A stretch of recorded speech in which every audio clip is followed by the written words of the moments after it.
The Xbox 360 was home to some of the best games, but some of the most fun ones that stood out from the crowd were part of the insane library of Xbox Live indie games. Games you can play by yourself or with your buddies for cheap. Experiences you can't get anywhere else. From shooing your cat away trying to eat your cereal, to embarking on epic journeys as your Xbox avatar you create. Thousands of games flooded the Xbox 360 marketplace, all bringing their own vibe, new ideas, and even old reimagined ideas. Or what about wild ones that aren't even games? These indie games were super popular on the Xbox 360 for a variety of reasons. Easy to pick up concepts that keep you coming back, the avatars added a layer of personality and charm, and their super affordable price made it accessible for nearly everybody. It was easier to convince your mom to buy you Castleminer Z than Minecraft. Indie games are a huge part of what made the Xbox 360 what it was. They fit right in with what made this console so unique. That 10 minutes of fun you can get at any time. Not only did they not return for the Xbox One, the indie game marketplace was shut down in 2017, closing the book on an iconic piece of the Xbox 360's history. What happened to these indie games, and why are they such a huge part of the Xbox 360? Previously known as Xbox Live community games, these are created by people like you and me. Someone who doesn't have $1 million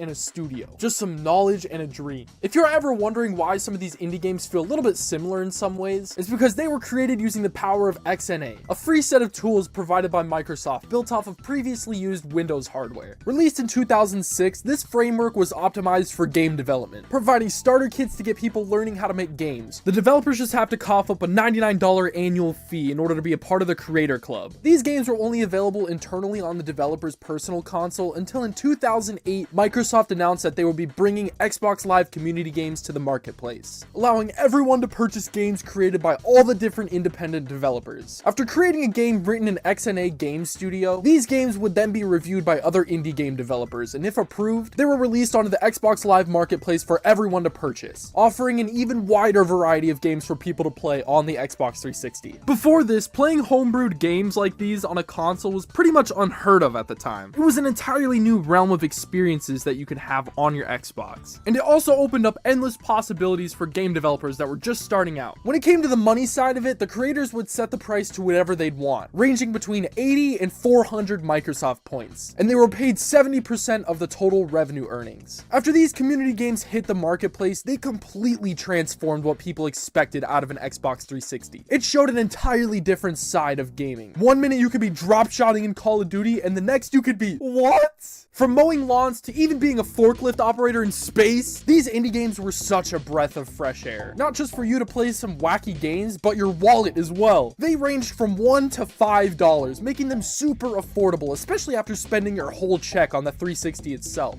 Sometimes there was exceptions in the price, like this one being $10, but the production quality makes it worth it. It also helped that they were so small in storage, making them a quick download and were almost nothing to your hardware. The biggest ones still being less than half a gigabyte of storage, lining them up to be perfect spontaneous purchases with your friends, like this game where you had to climb each other using different buttons on the controller, reaching a high score before the time runs out. What am I looking at? After about a year in 2009, Microsoft announced that they'd be changing the name from community games to indie games, hoping to make it easier for players to understand and more discoverable to find new games. There were so many options to choose from when it came to these indie games. Every game developer had their own take on every genre, like this 3D brick-breaking arcade game that combines elements of breakout and pinball, or a game of checkers that suddenly turns into a dungeon crawler on the drop of a dime. And if those aren't your vibe, what about blowing off some steam and destroying everything in your path? Or try to reach a high score in zombie football carnage while leveling up and purchasing upgrades along the way. Indie games weren't just fun, they opened the door for so many experiences on the Xbox 360 that wouldn't have been possible without them. Some of these games are great at being console alternatives of web games, like Cool Math Games or Kaizai. Kizzy? I don't even fucking know. This is the Impossible game. Yeah, it looks pretty familiar, right? This sprouted inspiration for games like Geometry Dash. Little Flappers is basically an Xbox version of Flappy Bird. How the hell did this one not get banned, man? What about piloting an RC copter, flying through different obstacles? This is I Made a Game with Zombies, and it's a top-down arcade-style game of survival. Looks pretty familiar, right? That's because a year later, Call of Duty Zombies had a similar mode release in the form of Dead Ops Arcade. The similarities are there, but we also gotta remember, during this era, every game had zombies in it, and indie games were not safe. There were zombie indie games left and right on the Xbox 360, and me and thousands of other players ate them all up. From games that are COD Zombies clones, to the dollar store version of DayZ, Epoxy, throwing you into an open world with, you guessed it, zombies.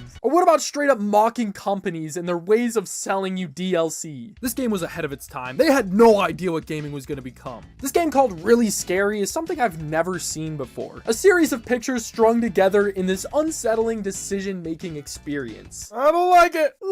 Every game had its own identity and charm. Speaking of charm, what's a better way to incorporate the 360's personality into these games than to let you play as your own avatar that you create and customize? When Avatar was released on the Xbox 360 in 2008, it opened a whole new world of possibilities when it came to these indie games, allowing the player to feel like the main character in every single game they hopped into. It was also just a fun way to incentivize people to buy more shit from the marketplace as well. Go golfing as Master Chief if you want. The avatars put the player themselves into the game as their character they built. It had a special attachment from the very start. Even if you knew nothing about the game, you knew it was going to be a banger if you could play as your avatar. These avatar games spanned across tons of different genres. One minute you could be jumping through a Roblox obby, then the next you're trying to be the last one standing in survival games, the closest you can get to Minecraft Hunger Games on the Xbox 360. There were also a decent amount of RPGs that were released as indie games as well. These dropped your avatar into huge open worlds, leveling up and taking out enemies online with other players or even offline alone. Thousands of avatars all working towards their own goal. You can farm monsters in caves, grinding for that next level, or embark on adventures with friends and people you have yet to meet. And in the Avatar Legends, you can create your own RPG world. That's some pretty sick shit. If you're not an RPG guy, what about Xbox 360's own version of Farmville? Or join lobbies full of friends and strangers taking turns on the stage in comedy night. The audience can yell and boo at the Joker on the stage, or with the right people, it'll just turn into a shut up! Not only were these Avatar indie games sick as hell, they had your back if you were broke. Can't afford trials? No problem, we got Toy Stunt Bike. And you could play as your own avatar, so it was even better. There were also Avatar fighting games that were made as well. Some shooting for the same vibe as Street Fighter and even Super Smash Bros. Minecraft doesn't have an Xbox version yet? Hell yeah, we got Castleminer Z. Dare I say it's better. It's got guns and fucking dragons. And it's only $1. No wonder this is the best-selling indie game on the Xbox 360. Not only was it cheaper than Minecraft by a mile, castleminer and its sequel both released before Minecraft even came out on the Xbox 360. Same with a lot of the other indie games that were trying to replicate Minecraft for cheap, like Total Miner or Fortress Craft. Keemstar? Before Minecraft had a release on the console, this is all you had. These Minecraft clones ran rampant on the Xbox 360 indie game marketplace, all bringing something new to the table. Imagine Minecraft, but the goal was to hunt giants and unlock upgrades by collecting their heartstones. Or some of them flipped the game on its side, making it 2D like Terraria, giving its own spin on it. Or what about combining elements from other games like Halo to get this first-person shooter style game called Murder Miners? This even had an Xbox One release a few years ago, which I love to see. I also love to see that Castleminer Z is getting a remaster in 2025 this year. It looks incredible, holy shit! This just further proves how timeless these games are. For the most part, yeah, indie games are cool and all, but there are over 3,000 of them. There's bound to be some bottom of the barrel games out there, and oh man, there was. These are the games that you see at a cousin's house and have to double take the screen just to make sure you see what you're seeing. Not to say that these games are necessarily bad, they're just ones you wouldn't find yourself playing, unless there's nothing else to play. But at the end of the day, you get what you paid for. These were all in the $1 to $4 range, so it didn't bust your bank too bad. Unless you were like me and had to scrape by an allowance money from picking up dog shit. Then that $3 was gold. You really had to pick and choose what games to buy, and Cuddle Bear is not on my list of wants or needs. Sometimes there was an overabundance of a specific genre. You really had to do your research on which Minecraft clone was the best. With indie games being more accessible to create and buy, it was very common to see a ton of trend-hopping games. From zombie games to Minecraft clones to even Call of Duty. Or what about mashing them together? Almost every genre was represented in these indie games. You know how when Fortnite blew up and all you saw was battle royales afterwards? Pretty much the same thing happened when it came to all these indie games. When Minecraft was taken off, block-oriented games were everywhere. Whether one was better than the other, that was up to you to decide. There was always a few indie games that stuck out for each genre. Castleminer Z and Fortress Craft being perfect Minecraft alternatives for cheap. Avatar Warfare and Paintball were the GOATs for letting people experience COD that couldn't play it. And Epoxy was the best DayZ port you could get for the Xbox. This karting game feels like you're racing right outside of a Gmod map. Who remembers White Noise Online? The dollar store indie game version of Slenderman. But this was better. Team up with your buddies to avoid getting taken out by the monster. This game was terrifying. I remember watching my brother play this one back then, and all there was just a bunch of screaming. There were a long list of indie games available for every genre. You just had to do some digging to find the ones that stuck out to you. Over time, indie games cemented their place on the Xbox 360, forever leaving a mark on how we experienced the console. As time went on, Microsoft seemed to pull away from the indie game market. The Xbox One launched with no sign of an indie game marketplace, or even avatars until they released whatever these are. Indie game releases continued on the Xbox 360 through the lifespan of the Xbox One. New games were releasing all the way up until 2017, and that's when Microsoft decided that it was the end of the line, pulling the plug on the indie game marketplace, shutting it down forever, leaving us with the closest thing to be arcade games on the normal marketplace. But arcade games are not indie games. Nothing will ever be them ever again. This era was such a defining moment for not only the Xbox 360, but for Xbox in general. Opening the floodgates for community-made games on the Xbox was one of the best decisions Microsoft ever made. It completely transformed what an Xbox could be. It was no longer the place only to play the top-of-the-line new generational games, but also to experience an entirely different side of gaming. Indie games made by small developers with a dream to put their creation into people's hands. With the marketplace being shut down, that means hundreds, if not thousands of these games are now lost in time. I guess you can consider a piece of the Xbox 360 lost media. Some of these indie games ended up receiving ports on PC, and somehow we ended up in the same timeline where Castleminer Z is getting a remaster. Hell yeah! There's a good reason people are still talking about these indie games and even playing them on modded consoles. It was such a huge moment in time for Xbox. Cheap and fun games flooding the marketplace, offering thousands of options for you and your friends to play. Whether these games sucked or not, that was up to you to decide. But if I'm being honest, it didn't matter. It's only $1, right? What was your favorite indie game on the Xbox 360, and would you like to see these return in one way or another? Xbox Series X indie games with all of the returning titles would be unbelievable.